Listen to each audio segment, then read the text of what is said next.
तो hello guys, आज हम अपनी वीडियो के पार्ट 5 तक पहुंच चुके हैं। मेरे को ये वीडियो बनाने के लिए आपने बहुत साथ दिया है। क्योंकि आपके ही प्यार की वजह से हम इतने ज्यादा व्यूज तक पहुंच पाए। मैं पहली बार मेरे चैनल पे 100 व्यूज हुए पिछली वीडियो की वजह से। उस पे पहली बार मेरे 35 व्यूज आ पाए। तो उसके लिए मैं आपको बहुत थैंक यू करना चाहता हूँ और अपनी वीडियो शुरू करना चाहता हूँ आज की classification of elements and periodicity in properties की, जिसका स्पेशल टॉपिक था। आपको पता ही होगा क्या है। इसका टॉपिक है कि हमारे को अब नेमिंग करनी है। जो हमारे सोर्स सुपर हेवी एलिमेंट्स है, जो हमारे सुपर हेवी एलिमेंट्स है, उनकी हम नेमिंग करने का एक तरीका बना रखा है। पहले वालों का हमने एक तरीके से नेमिंग का तरीका नहीं बना रखा था। उनके लिए हम नॉर्मल बोल लेते थे कि जो उनके अरेबिक नेम्स, ग्रीक नेम्स, उनसे हम डिराइव करते थे कि वो पहले उनको क्या बुलाया जाता था, तो इजीली रहे, उनके लोगों को दिक्कत ना है कि बार बार बदलना पड़ रहा है। पर जो नए हैं उनके लिए हमने एक नया स्टैंडर्ड बना दिया है कि आजकल हर चीज स्टैंडर्डाइज कर देते हैं, तो आसान रहता है हर किसी को उसके बारे में जानना। तो इसीलिए आज हम मॉडर्न प्रोडक्ट टेबल पढ़ेंगे। उसके अंदर पार्ट 5 पढ़ेंगे, naming of super heavy elements. तो इसके अंदर हम शुरू करते हैं अपना पार्ट 5। आपको नोट्स इसके और पीपीटी की वो इसके लिंक के, इस वीडियो के लिंक के डिस्क्रिप्शन के लिंक में मिल जाएगी। और क्या कहते हैं, मैं आपको अपने नोट्स अभी दिखा भी दूंगा प्रिंटेबल नोट्स कैसे है। और ये क्या कहते हैं, ये वाले हमारी पीपीटी नोट है, ये पीपीटी वाइज मिल जाएंगी। मैं आपको एक बार अपने नोट्स भी दिखा देता हूँ कि आपको कैसे मिलेंगे। आपको ऐसे टाइप के नोट्स मिलेंगे हमारे, जो आप प्रिंट कर सकते हैं वर्ड फाइल के अंदर इजीली। देखिए, तो ये ज्यादा बड़े भी नहीं होंगे कि 10-10 पेज ले रहे हैं, कलर है तो प्रिंट करने में भी ज्यादा इंक लगती है। ये आपका ब्लैक एंड व्हाइट है, इजीली प्रिंटेबल है और ज्यादा इंक भी नहीं लेते ना बड़े हैं, जगह भी कम लेते हैं। तो ये आपको मिल जाएंगे। और आपको अगर ब्यूटीफुल नोट्स चाहिए जैसे पीपीटी फॉर्म में, वो भी मिल जाएंगे। तो मैं आपको अब चैप्टर समझाता हूँ, ये बाद में बात करेंगे अब इसके बारे में।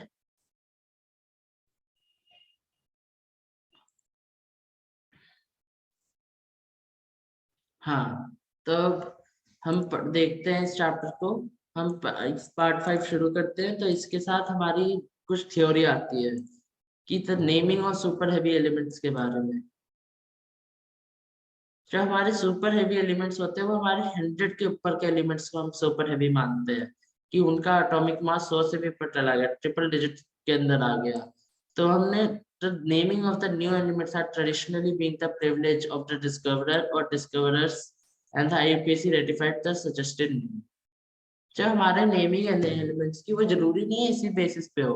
हमारी मेनली तो इनकी नेमिंग डिस्कवरर की मर्जी है, क्योंकि हर चीज जो भी कोई डिस्कवर करता है उसकी ही कहलाती है। तो वो हमारा डिस्कवरर की मर्जी है, वो क्या नाम देना चाहता है उसे।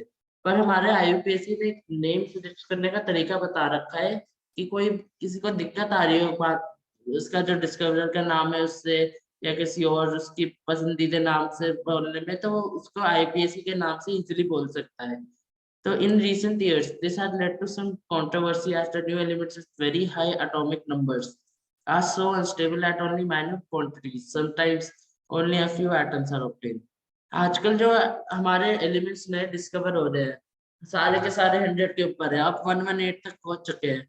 तो वो बहुत ज्यादा हैवी एटॉमिक नंबर के हो जा रहे हैं, जिसकी वजह से वो अनस्टेबल हो जाते हैं। उनका न्यूक्लियस में इतने ज्यादा प्रोटॉन वो स्टेबलाइज नहीं हो पाते, क्योंकि सिर्फ न्यूक्लियस में अगर प्रोटॉन भी मान लो ना अगर सिर्फ, तो स्टेबल भी हो जाए। और उसमें न्यूट्रॉन्स भी आ जाते हैं, तो बहुत क्योस हो जाता है उन सबके बीच। तो हम बहुत माइन्यूट क्वांटिटीज ही बना पाते हैं इनकी। तो कई बार बस एक दो एटम्स बनते हैं। तो इस वजह से हम जो साइंटिस्ट ने उसे डिस्कवर करा है, उसे डिस्कवरी प्रूफ करने के लिए बहुत दिक्कत होती है। तो तभी के तभी कोई डिस्कवर करता है तो बाकी को पता चल जाता है कौन सी रिएक्शन है। तो वो कहते हैं कि इसने तो भाई कोई एटम नहीं दिखाया, हम एटम दिखा रहे हैं। तो इसकी वजह से आईयूपीएसी को दिक्कत होती है कि हकीकत में किसने करा है। तो उसको हकीकत में किसने करा है वो तो एक चलता रहता है नॉर्मल साइड में केस।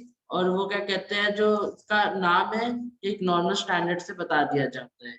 तो इसलिए ये बनाया गया है।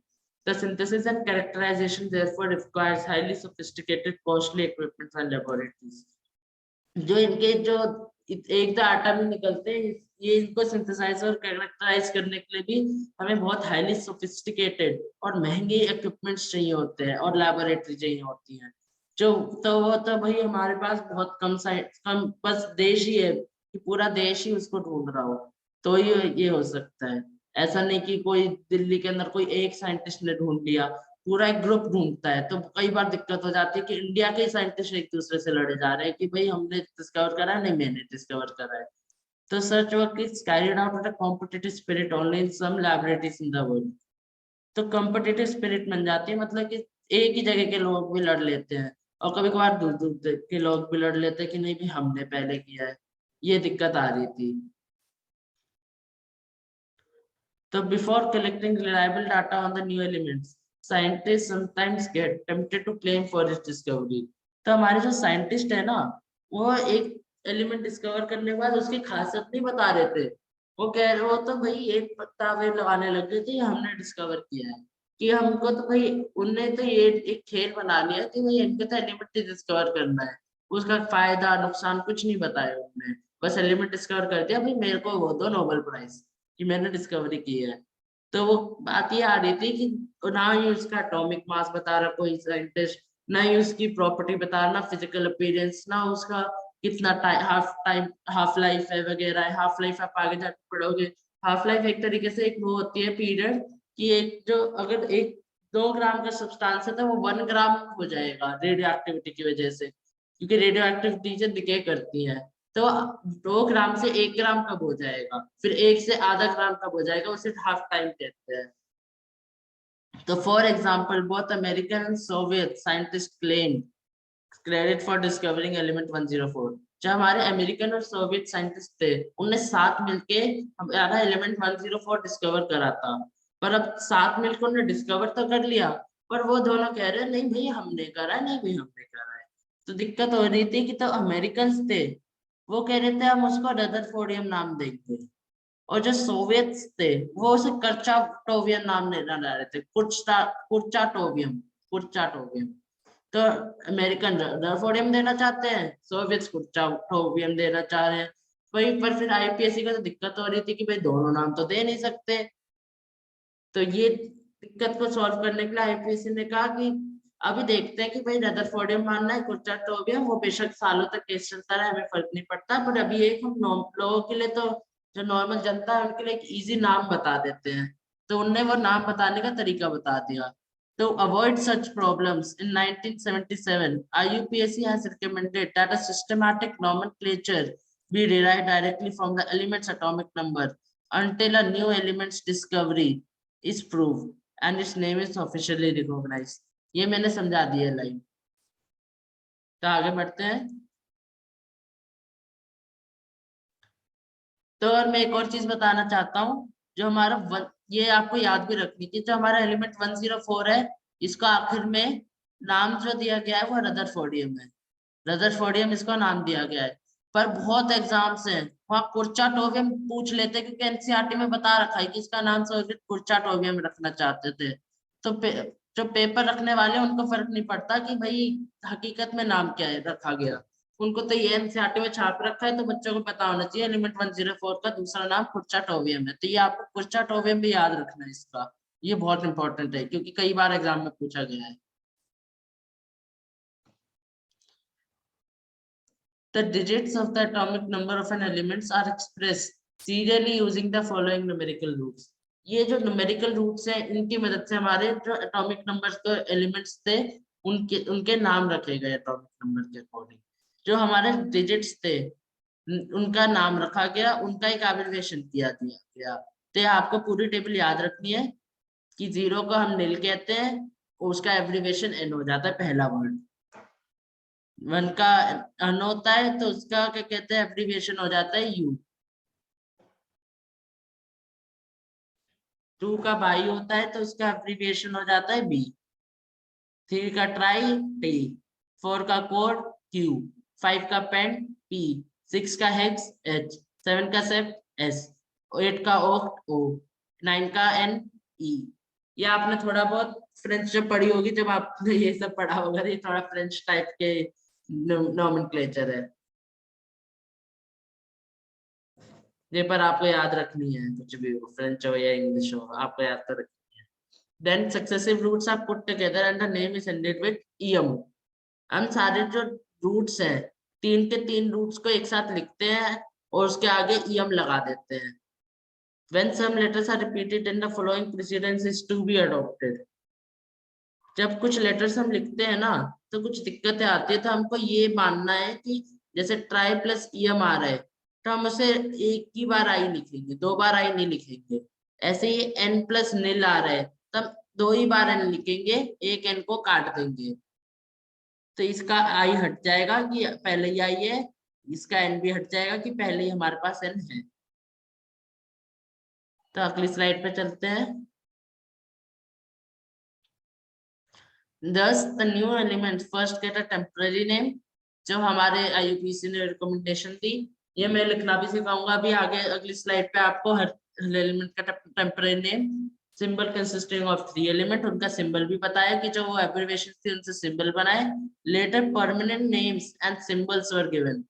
जो उनकी बाद में केस वे सुलझे कि हमारे को अब नाम क्या रखना है आखिर में और उनका सिंबल क्या रखना है। IUPAC की रिप्रेजेंटेटिव्स ने एक वोटिंग करी हर कंट्री के लोगों ने कि ये कंट्री सही कह रही है, और वो जो जीता उसको नाम रखा गया। The permanent name might reflect the country और स्टेट ऑफ द कंट्री। कई बार जो हमारा परमानेंट नेम है वो हमारी कंट्री का, कई कंट्रियों का नेम रिफ्लेक्ट करता है। In which the element was discovered और paid tribute to a notable scientist. हमारे जो आगे के एलिमेंट्स है वो ज्यादातर साइंटिस्ट को नहीं देते नोटेशन, क्योंकि हमारी जो पूरी कंट्री है उसकी एक मेजर लैब के अंदर ही ज्यादातर सिंथेसाइज होते हैं, क्योंकि इतना खर्चा हमारा कोई एक साइंटिस्ट कर नहीं सकता। या तो कोई ऐसा साइंटिस्ट जिसने पहले भी कोई अच्छा काम कर रखा है और पूरी लैब उसके ही अंदर आती है, तो उसका नाम दे दिया जाता है कभी कभार।